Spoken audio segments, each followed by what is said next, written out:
kehidupan sehari-hari, dari obrolan orang kiri dan kanan, obrolan dari tukang ojek yang ada di warteg, keresahan anak-anak tongkrongan. Enggak, karena dulu ada kebudayaan dari istriku dan kebudayaan dari keluargaku yang tidak sesuai.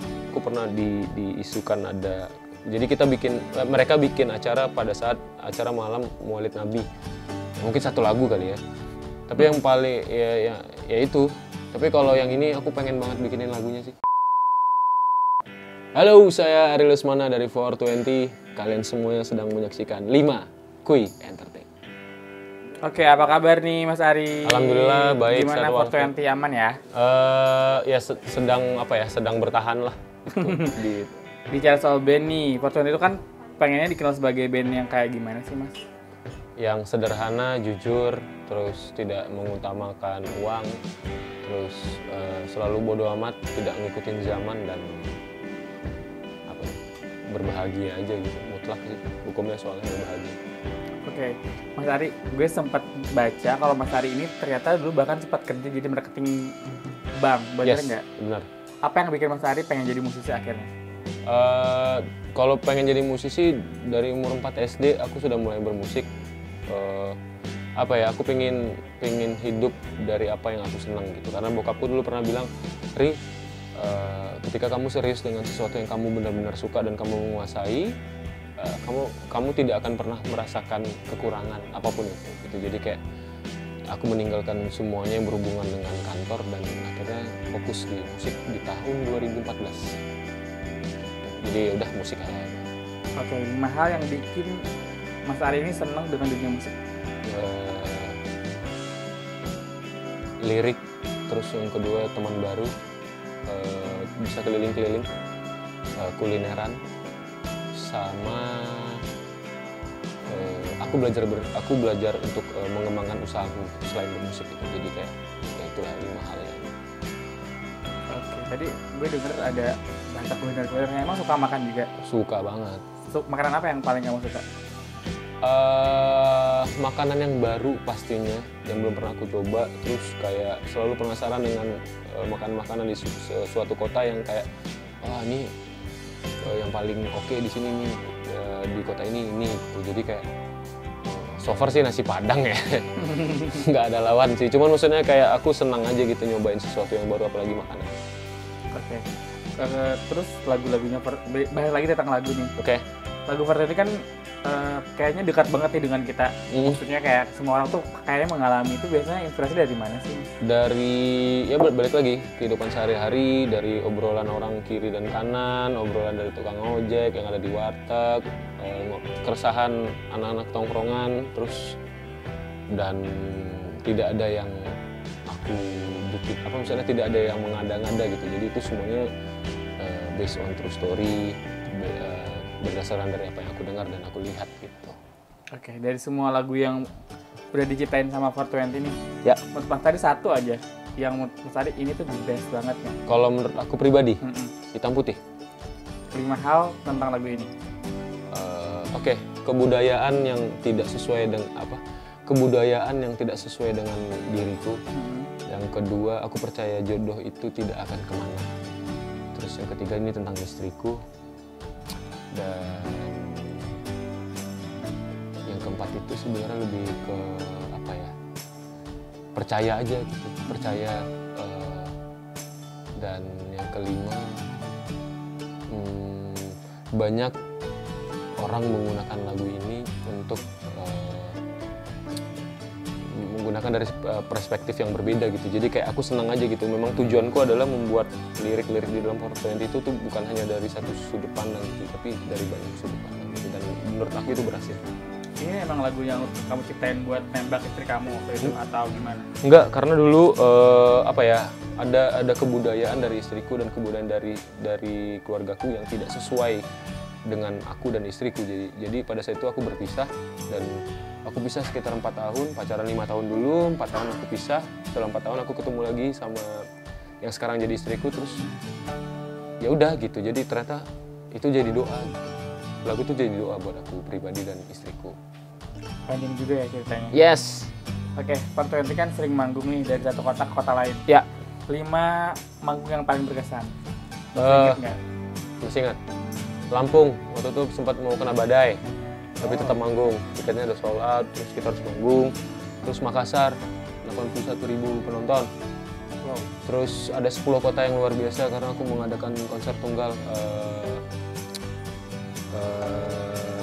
Apa sih namanya? Dok, apa namanya Dok?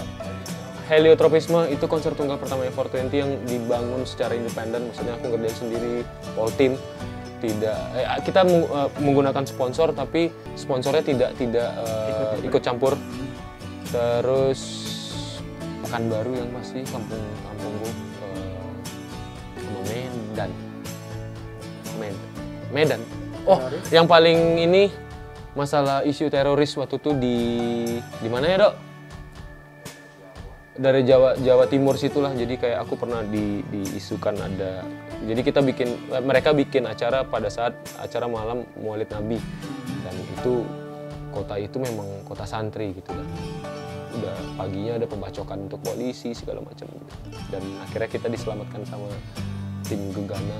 Bukan Gegana ya, apa ya, lebih ke Densus gitu-gitulah. Kita dilarikan dari kota itu terus langsung masuk tol gitu-gitu. Waktu kacau sih.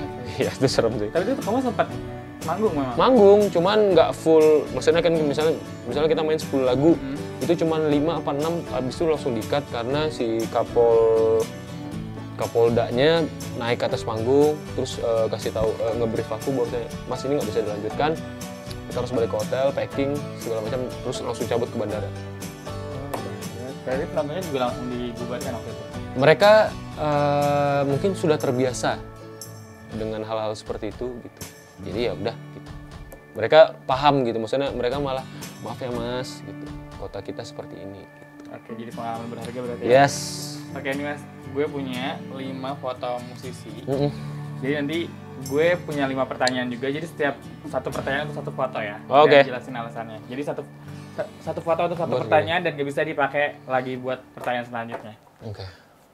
Di antara semuanya, nih 5 itu, Yes. musisi yang sering manggung bareng 420 ada nggak?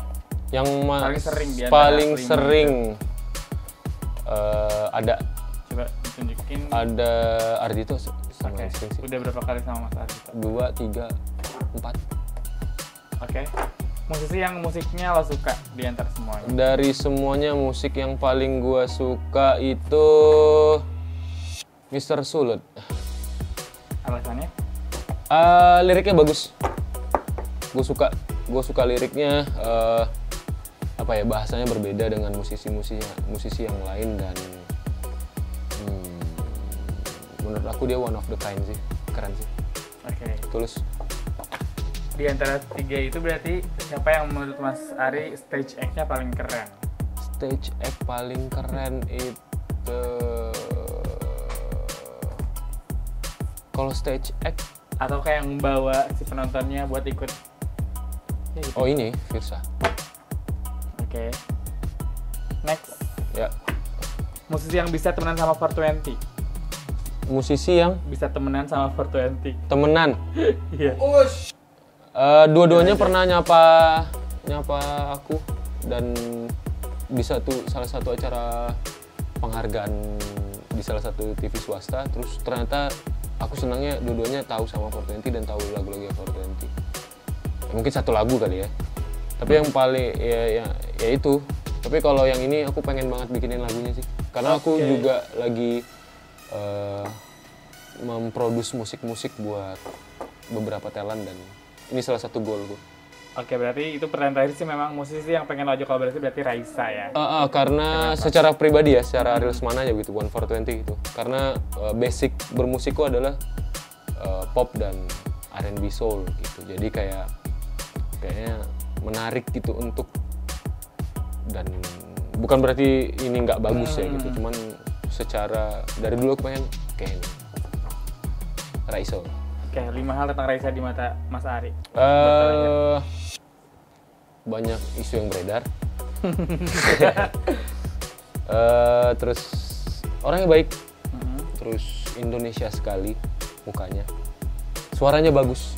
Suaranya kalau aku bukan membandingkan ya. Kalau bisa aku bilang suaranya tuh lembut tapi menyenangkan. Seperti Siti Nurhaliza. Dan apa ya? Aku pengen di follow back aja kayaknya sih. Kamu belum di follow back? Enggak, aku nggak pernah follow dia juga gitu. Oh, Kalau follow, ya follow lah mas, itu juga di follow back pasti. aku nggak kenal soalnya. Aku biasanya kalau follow pasti orang yang aku kenal. Oke, ya udah terakhir nih harapan untuk musik Indonesia. Tetap bertahan, tetap kreatif, terus lakukan kegiatan secara sembunyi-sembunyi selama PSBB. Karena aku rasa pemerintah juga tidak memikirkan hal ini ya. Maksudnya siapa yang mau ngasih duit para musisi gitu? Karena kita termasuk lini paling terakhir yang paling susah untuk penyesuaiannya gitu ya. Anggaplah si COVID ini bakal selesai terus penyesuaiannya itu. Jadi kayak aku rasa semuanya harus bertahan dan pinter-pinter mungkin harus berbisnis yang lain dulu untuk untuk bertahan hidup. Itu aja sih buat musisi Indonesia. Dan semoga semakin jaya terus. Thank you Mas Ari. Ya. Sukses terus ya. Ya. Guys, jangan lupa subscribe, like, comment, share. Gua kapan kebagian ngomongnya? Ya lu bagian yang mencetnya. Subscribe. Gitu dong gua kebagian ngomong.